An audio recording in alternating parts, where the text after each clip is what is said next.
মুসা আলাইহিস সালাম আল্লাহর সাথে সরাসরি কথা বলতেন। ওয়াকাল্লামাল্লাহু মুসা তাকলিমা। সুবহানাল্লাহ পড়েন, আওয়াজ তুলে সবাই বলেন সুবহানাল্লাহ। এখন বনি ইসরাইল হচ্ছে পৃথিবীর সবচেয়ে গোয়ার জাতি। তারা বলে, মুসা তুমি যে আল্লাহর সাথে কথা বলো আমরা তো দেখি না, তুমি যে কথা বলো আমরা তো শুনি না, তো কি করতে হবে? বনি ইসরাইল বলে, আমাদের মধ্য থেকে 70 জন নিয়ে যাইতে হবে তোর পাহাড়ে। ওরা আয়েশা যদি কয় হয় আমরা শুনছি, তাহলে বিশ্বাস করব। কত বড় ডাকাত দেখছেন বনি ইসরাইল। এদের যে গোয়ার জাতি নাই, এত গোয়ার তুমি করেছো মুসা আলাইহিস সালাম। তুমি যে আল্লাহর সাথে কথা বলে আমরা তো দেখি, কি করব? 70 জন আমাদের বন্ধু বান্ধব যে যদি দেখে তারা বলবে ওকে আসো, 70 জন আসো। 70 জন নিয়ে গেল। মুসা আলাইহিস সালাম হারুন আলাইহিস সালামকে খেলাফা দিয়ে গেলেন, আল্লাহ ওনাকে নবী বানালেন। মুসা আলাইহিস সালাম বললেন, হারুন খবরদার, বনি ইসরাইলের মধ্যে তাওহীদের বাণী প্রচার করবা, ঐক্য ধরে রাখবা, বিচ্ছিন্ন হতে দিবা না। চলে গেছে। এইদিকে বনি ইসরাইলের এক দুষ্ট লোক ছিল, নাম সামিরি। কি নাম? সামিরি। সে সবাইরে বললো তোমাদের স্বর্ণগুলো ফালাও। স্বর্ণগুলো ফেললো। বনি ইসরাইলের স্বর্ণগুলোকে গলিয়ে সে একটা গরুর বাচ্চা বানালো। গোবৎস। কিসের বাচ্চা? দেখেন গরুর পূজা কিভাবে শুরু হয় পৃথিবীতে প্রথম। গোবৎস পূজা, গরুর বাচ্চার পূজা কিভাবে। সে স্বর্ণ গলি গরুর বাচ্চা করে জিবরাইল আলাইহিস সালাম যে জমিনে এসেছিলেন, ওই ফেরেশতার পায়ের নিচের একটু মাটি সে বুদ্ধি করে প্যাকেটে রেখে দিছিল। সে গরুর বাচ্চা বানায় স্বর্ণ দিয়ে গলিয়ে ওই মাটি এটার মধ্যে ঢুকাই দিছে ভেলকি দেওয়ার জন্য। স্বর্ণ দিয়ে বানানো গোবৎস গরুর বাচ্চার গায়ে যখন সেই মাটি ছুঁড়ে দেয়া হলো, এখন বাছুরের ভেতর থেকে ভ্যাঁ ভ্যাঁ আওয়াজ আসতেছে। কি আসতেছে? সবাই তো অবাক। সামিরি বলে, আরে তোমরা যে 70 জন দিয়ে মুসা আলাইহিস সালামরে পাঠাইছো, ওইদিকে এত ঘুরতেছে, আল্লাহরে খুঁজে পায় না, আল্লাহ তো এটার ভিতরে ঢুকছে। নাউজুবিল্লাহ বলবেন না? তোমরা যে 70 জন দিয়ে পাঠাইলা, 70 জন নিয়ে মুসা আলাইহিস সালাম খালি ঘুরতেছে, আল্লাহরে পায় না। পাবে কেমনে? আল্লাহ তো নাউজুবিল্লাহ এটার ভিতরে। সেজদা দাও। এই সেজদা দিয়ে গেল।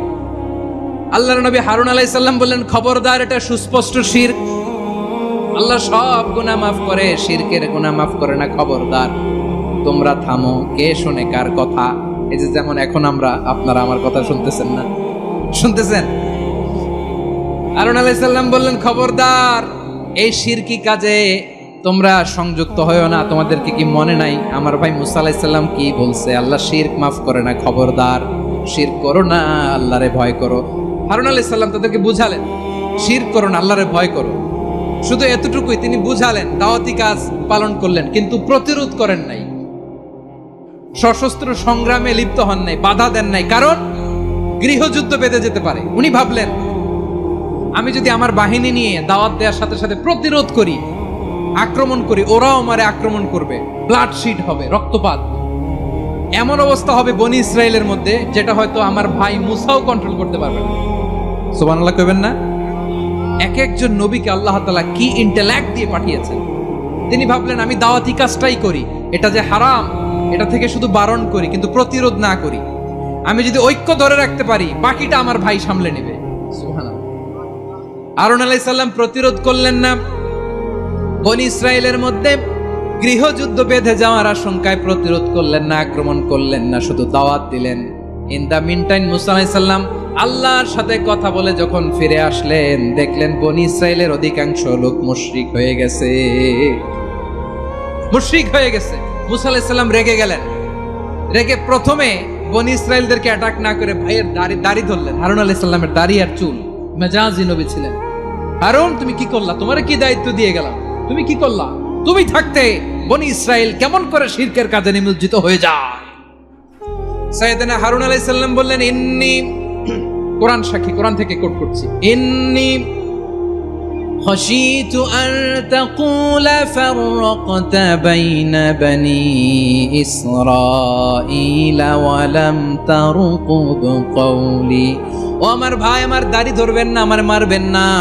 আমি ভয় করেছি, আমি ভয় পেয়েছি, না জানি আপনি বলেন তুমি কেন খাশিতু আন তাকুলা ফাররাকতা বাইনা বনি ইসরাঈল, আপনি এসে আমারে যদি বলেন তুমি কেন ঐক্য ধরে রাখলে না, কেন মারামারি হলো, কেন রক্তপাত হলো? তোমার কি এই দায়িত্ব আমি দিয়ে দিয়েছিলাম? আমার কথার দিকে কি তুমি ভ্রুক্ষেপ করো নাই?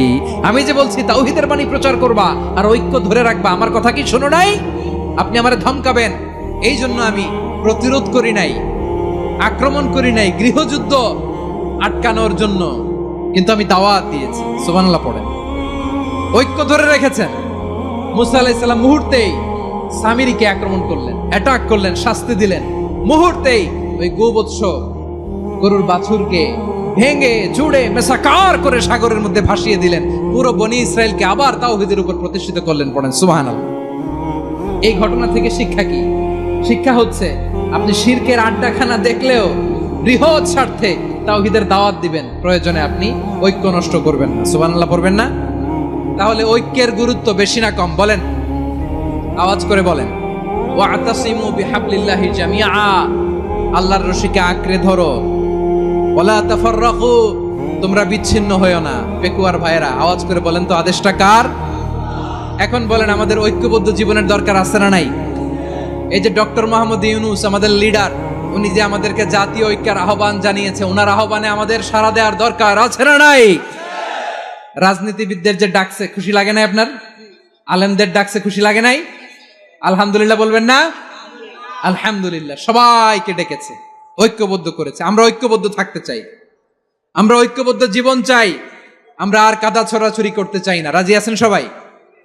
এখন আমরা যদি ঐক্য নষ্ট করি, আমাদের কি কি সমস্যা, কি ক্ষতি, কি কুফল? অনৈক্যের কুফল কি? কয়েকটা কুফলের কথা বলে শেষ করব। প্রিয় ভাইরা, what are the drawbacks and disadvantages of division, social and political division in the society, disunity? আমরা যদি বিচ্ছিন্ন হই, একে অপরের যদি মারামারি করি, একজন যদি আরেকজনের কাফের ফতোয়া দেয়, আমাদের কি ক্ষতি? শুনবেন? কথা কয় না, শুনবেন? এক নাম্বার ক্ষতি হচ্ছে, আমরা যদি বিচ্ছিন্ন হই, আমাদের শক্তি কমে যাবে, আমাদের পাওয়ার আমরা হারাবো। আমাদের কি হারাবো? পাওয়ার। মনে রাখবেন, যখন আমি একা থাকি তখন আমি ব্যক্তি, যখন আমরা সবাই মিলি তখন আমরা শক্তি। এই শক্তি নিয়ে আমাদের সামনে এগিয়ে যাওয়ার দরকার আছে না নাই? তাহলে আমরা যদি নিজেরা বিরোধে লিপ্ত হই, আমাদের ক্ষমতা, পাওয়ার ছুটে যাবে।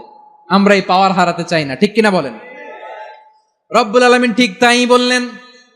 রব্বুল আলামিন বললেন, খবরদার, وَأَطِيعُوا اللَّهَ وَرَسُولَهُ وَلَا تَنَازَعُوا فَتَفْشَلُوا وَتَذْهَبَ رِيحُكُمْ وَاصْبِرُوا إِنَّ اللَّهَ مَعَ الصَّابِرِينَ। আল্লাহর আনুগত্য করো, নবীর আনুগত্য করো, কিন্তু খবরদার নিজেরা বিরোধে লিপ্ত হয়ো না, নিজেরা মারামারি করো না, তাহলে তোমাদের শক্তি কমায় দিবে কে? ফাতাফশালু, তোমরা সাহস হারাবা, ওয়া তাযহাবা রিহুকুম, তোমাদের শক্তি কমে যাবে, পাওয়ার কমে যাবে। তাহলে আমরা যদি নিজেরা মারামারি করি, আমরা নিজেরা যদি বিচ্ছিন্নতায় লিপ্ত হই, আমরা যদি মতানৈক্য করি, তাহলে আমাদের শক্তি কমে যাবে, ঠিক কিনা? আমরা শক্তি কমাবো। আচ্ছা, ছোট্ট একটা বাঁশের কঞ্চি যদি আপনারা দেয়, পায়ের মধ্যে ধাক্কা দিয়ে ভাঙতে পারবেন না? এরকম বাঁশের কঞ্চি যদি 20টা একসাথে জোড়া লাগায় দেয়, ভাঙতে পারবেন? কথা বোঝে নাই মনে হয়। চিকন একটা বাঁশের কঞ্চি দিলে ভাঙা যাবে না? এরকম চিকনই 20টা বাঁশের কঞ্চি একসাথে লাগাই দিলে ভাঙতে পারবেন? কারণ যখন আমি একা থাকি তখন আমি ব্যক্তি, যখন আমরা সবাই মিলি তখন আমরা শক্তি। আমরা যেন শক্তি না হারাই। আমরা বিরোধে লিপ্ত হলে আমাদের শক্তি কমে যাবে। এই হচ্ছে 1 নাম্বার ডিসঅ্যাডভান্টেজ। 2 নাম্বার ডিসঅ্যাডভান্টেজ হচ্ছে, আমরা নিজেরা বিরোধে লিপ্ত হলে অন্যরা আমাদের মাথায় কাঁঠাল ভেঙে খাইতে সুবিধা হয়। কথা বুঝেন নাই? আমরা যদি বিরোধে লিপ্ত হই, তাহলে পরাশক্তিগুলোর সুবিধা, তখন আমাদের কাউকে দিতে হবে ট্রানজিট, কাউকে দিতে হবে সেন্ট মার্টিন, কাউকে দিতে হবে দেশের অর্ধেক। চিল্লায় বলো ঠিক কিনা? নিজেদের প্রবলেম সলভ করার ক্যাপাসিটি আমাদের আর থাকবে না। আমরা যদি বিরোধে জড়াই, আমার কলিজার টুকরা পেকুয়ার ভাইরা, আমরা বিরোধ করব না, আমরা বিচ্ছিন্ন হব না। নিজেরা বিরোধে জড়ালে পরাশক্তিগুলো আমাদের মাথায় কাঁঠাল ভেঙে খায়। তখন ভারতের পিছনে দৌড়াতে, আমেরিকার পিছনে দৌড়াতে আমাদের জুতার তলা ক্ষয় হইয়া যাইবে। নিজেদের প্রবলেম সলভ করা যাবে না। আমরা যদি অন্যের পিছনে না দৌড়াতাম আর এই বিরোধকে থামাতে পারতাম, বাংলাদেশ আজকে যেখানে আছে তার কমপক্ষে 50 গুণ সামনে থাকতো। চিল্লায় বলেন ঠিক কিনা? তাহলে 1 নাম্বার ক্ষতি হচ্ছে আমাদের পাওয়ার লেস হয়ে যায়, আমরা দুর্বল হই যদি আমরা বিরোধ করি। 2 নাম্বার হচ্ছে পরাশক্তিগুলোর সুবিধা নেয়। 3 নাম্বার হচ্ছে আমাদের উন্নয়ন, দেশের উন্নতি, অগ্রগতি এটা স্থবির হয়ে যায়, এটা বাধাগ্রস্ত হয়। প্রিয় ভাইয়েরা, ইউনিটি, ঐক্য হচ্ছে একটা দেশের উন্নয়নের মূল ভিত্তি। 2 জন কইছে ঠিক, এদিকে এখন কয়েকজন কইছে ঠিক। ঐক্য হচ্ছে একটা দেশের, জাতীয় ঐক্য হচ্ছে কোন দেশের উন্নয়ন অগ্রগতির মূল ভিত্তি। ঠিক কিনা বলেন? ইউনিটি অফ এ কান্ট্রি, এটা হচ্ছে একটা সাস্টেইনেবল ডেভেলপমেন্ট, সোশ্যাল স্ট্যাবিলিটির জন্য এটা অনেক গুরুত্বপূর্ণ। এজন্য বিরোধের কোনো স্থান আমরা দিব না, আমরা ঐক্যবদ্ধ থাকবো ইনশাআল্লাহ। বলেন। আর কখনো কাউরে কাফের বলে গালি দিবেন? তুই জাহান্নামী বলবেন? ঝগড়া লাগলে লাগাই দিবেন? তাহলে কি করবেন? মিলায় দিব। আওয়াজ করে বলেন, কি করব? প্রিয় ভাইরা, এই বিরোধ গত 50 বছর তো আমরা দেখেছি, ধর্মীয় অঙ্গন বলেন, সামাজিক অঙ্গন বলেন, রাজনৈতিক অঙ্গন বলেন, এই বিরোধ আমাদেরকে শেষ করে দিয়েছে। এই 24-এর ছাত্র নাগরিক অভ্যুত্থানের পরেও যদি সেই বিরোধ আমাদেরকে খায়, তাহলে এতগুলো তাজা জেনজির রক্ত বৃথা যাবে। চিল্লায় বলো ঠিক কিনা? আমরা এই রক্তগুলো কি বৃথা দিতে চাই না, বৃথা যেতে দিতে চাই না। আমরা ঐক্যবদ্ধ থাকতে চাই। রাজি আছেন? আমরা আর কাদা ছড়াছড়ি করব না। অনেক হয়েছে আন্না, এবার থামুন। অনেক হয়েছে আন্না। প্রথমেই আমি এদেশের সম্মানিত আলেম সমাজকে বিনয়ের সাথে অনুরোধ করব, আসুন আমরা ঐক্যবদ্ধ হই। আজকের এই পেকুয়ার ঐতিহাসিক তাফসিরুল কোরআনের প্রোগ্রাম থেকে আমি সম্মানিত আমার মাথার তাজ ওলামাদেরকে জাতীয় ঐক্যের আহ্বান জানাই। পেকুয়ার এই ঐতিহাসিক তাফসিরুল কোরআনের প্রোগ্রাম থেকে আমি আমার সম্মানিত রাজনৈতিক ব্যক্তি